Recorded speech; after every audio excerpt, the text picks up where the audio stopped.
So this is what he does. Parlo makes an alt account, goes on Twitter, says the stuff, then streams it immediately after. No, Parlo, it's all his fault.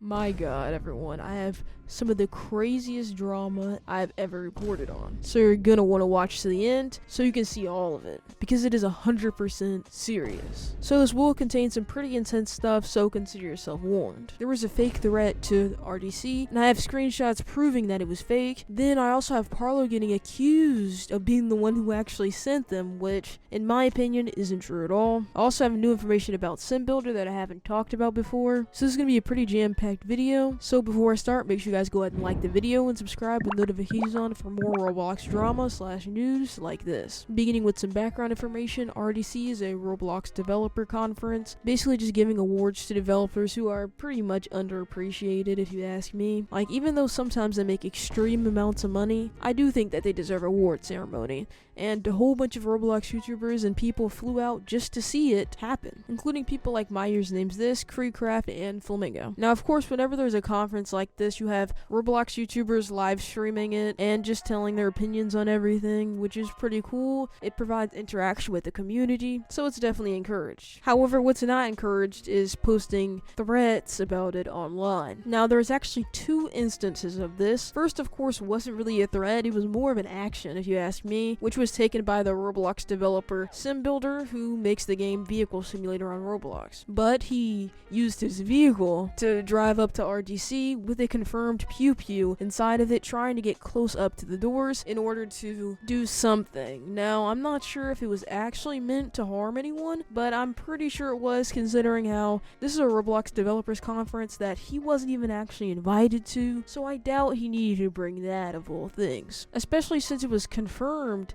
that he had armor-piercing ammunition, also with the pew-pew. Now, there was an entire police report about it after his car got searched because of him trying to break into RDC without being invited. He even ended up apparently punching a cop over this when it really isn't that big of a deal. Like, there's no way David Bazooki could have made someone so upset that they did this. Yes!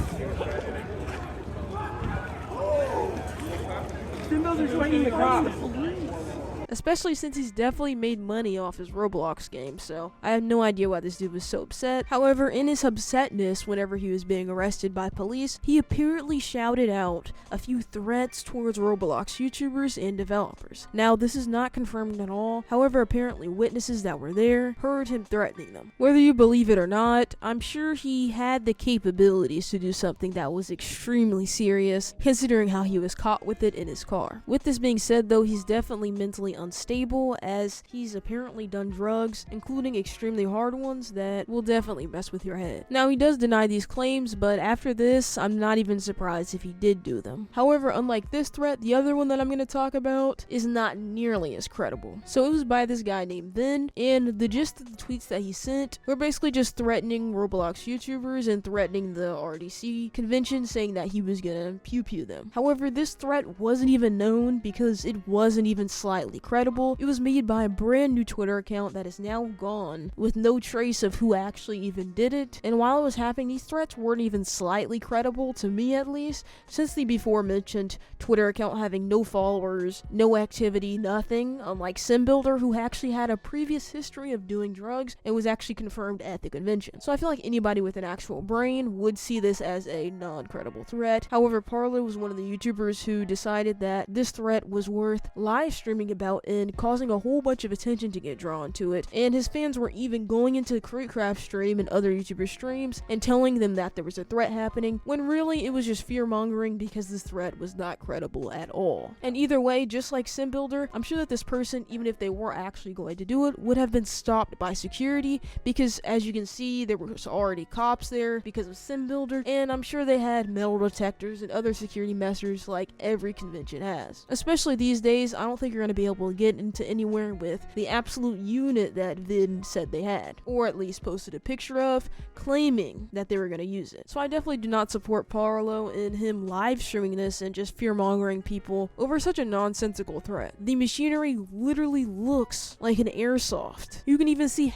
half of it is cut off so you can't see the red tip. An unsure random one-off Twitter account, posing as someone who's really about it, they said at the end that it was actually a joke, and claimed that the pew-pew in the photo was, of course, an airsoft. I personally liked Creecraft's response to this, saying, "Go to hell." Either way, this couldn't have at all put Parlo in the position to get called the person who actually made the threat, which he is definitely not. Or at least the chance is so low that I wouldn't even consider it a possibility. But still, this was uttered by MiniBloxia on a live stream. I would not be surprised if Parlo made that alt account so we could stream.